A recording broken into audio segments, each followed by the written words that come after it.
भोजन अन्न नमवती संता घरचे अन्न बळ्यावे बळेची मागून नाही तरी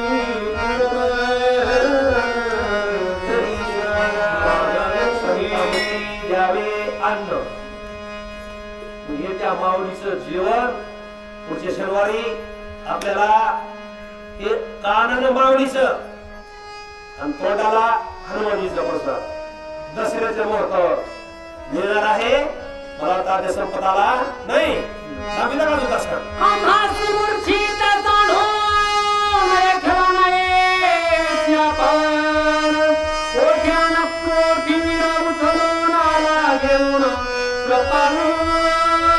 बाकी जवान म्हणले हनुमान कसं आपला हनुमान चांगला म्हणले याला काय शास्त्र कळत नव्हतं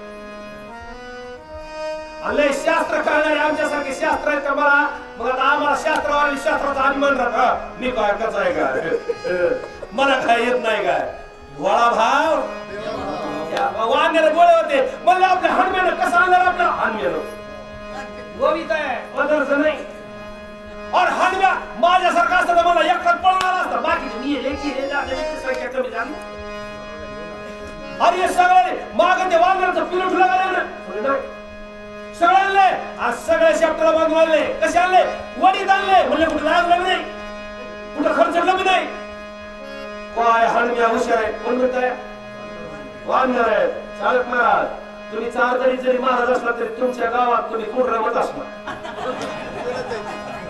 म्हणजे तुमच्यावर येत नाही माझ्या गावात बी माझं तसंच आहे गावातली नदी गावाला पवित्र नसती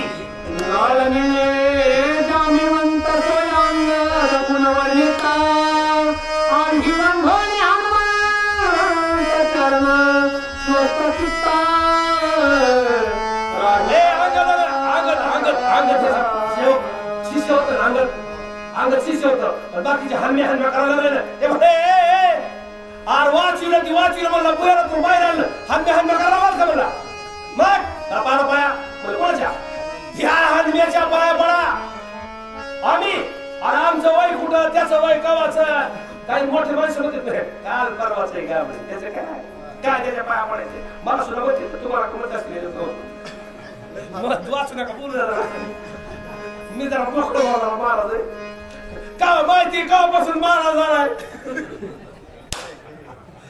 म्हणजे लोक तिकडे बघायचं नाही मागे झाले तिकडे बघायचं नाही हनुमंतानं सांगितलं पाया पडा ते म्हणजे ह्याच्या ते म्हणलं मग आता नुसत्या पाया पडल्या लागत नाही पाय तर त्याचे गोवित आहे पदरच आहे काय गोवित आहे त्याचे पाय धुवा कशामुळं आता म्हणले पाय धुवून जमत नाही पाय धुवून त्याचा तीर्थ घेऊन प्या ते म्हणले तू होतं एकपट नसलं तर दुपटच आहे का तो राजाचा पोरगा आहे ना करावं लागल मी सांगतोय पाय धुवा पायाचं तीर्थ घ्या आणि त्याच्या पायावर हे कपाळ घासा तवा त्याचे उपकार भेटते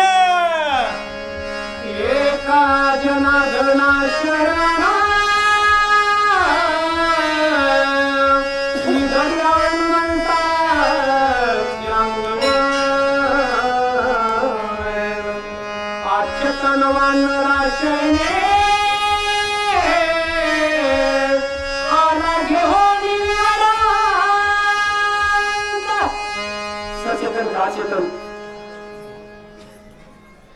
मेले नव्हते मूर्छेला आलेला माणूस सचेतन असते का अचेतन मूर्छेला कोणाला कळत नसेल मोकळ्या भाषेत सांगतो रडता रडता एखाद्या माऊलीची गड्या माणसाची दात खेळ बसावा दात खेळ त्याला चिमटा घ्या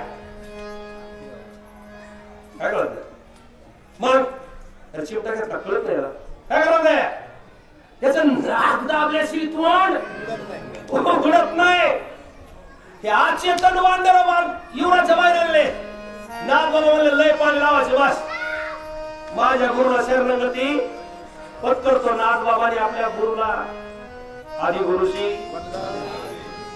कितीही माणूस मोठा झाला तरी गुरुपेक्षा मोठा होत नाही आणि कितीही माणूस श्रीमंत झाला तरी राजापेक्षा श्रीमंत होऊ शकत नाही बस हे दोनच मुख्य ठिकाण आहेत परमार्थामध्ये गुरु श्रेष्ठ गुरु हा संत कुळीचा राजा गुरु हा प्राण विसावा नाहीतर काय कायला वाटते काय येते आमच्या गुरुला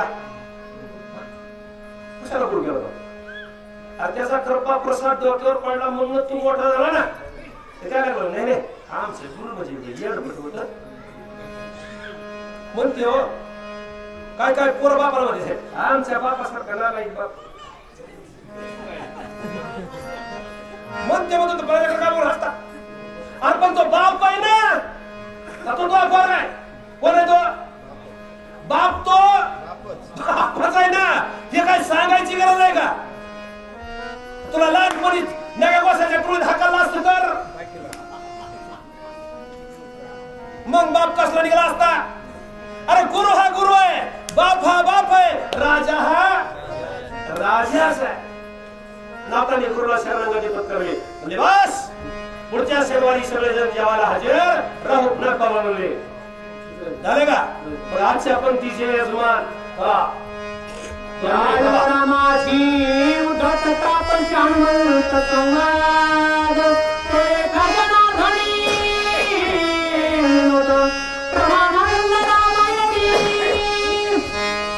आनंद कशात आहे? रामायण. आनंद कशात आहे? परमार्थ. आनंद कशात आहे? देवदेव.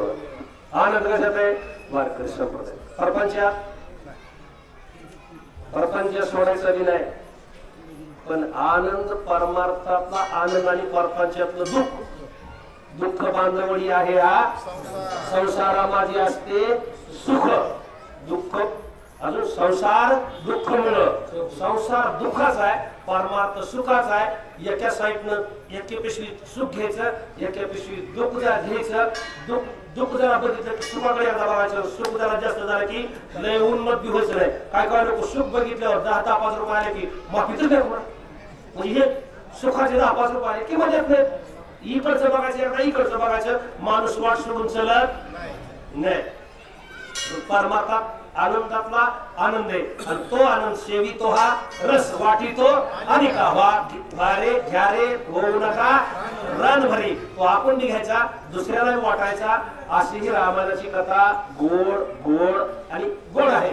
आणि ती श्रवण करण्याचं सेवन करण्याचं भाग्य तुम्हाला आम्हाला सगळ्या बाहेरगावचे गावातल्या सर्व भाविकांना लाभलेला आहे. हनुमानजीची कृपा आहे, कोणाची वैयक्तिक कृपा नाही. आजच्या पंक्तीचे यजमान आपल्या वडवली तालुक्यामध्ये ज्या बापूंनी एक छोटं पालातलं दुकान असताना जे नावारूपाला आणलं, आमचे असलकर बापू. त्यांचं नाव विश्वासरावजी असलकर होतं. वैकुंठवासी 4 वर्ष झाले. कोरोनामध्ये त्यांना थोडी शरीरानं साथ दिली नाही किंवा आयुष्य तेवढंच असेल.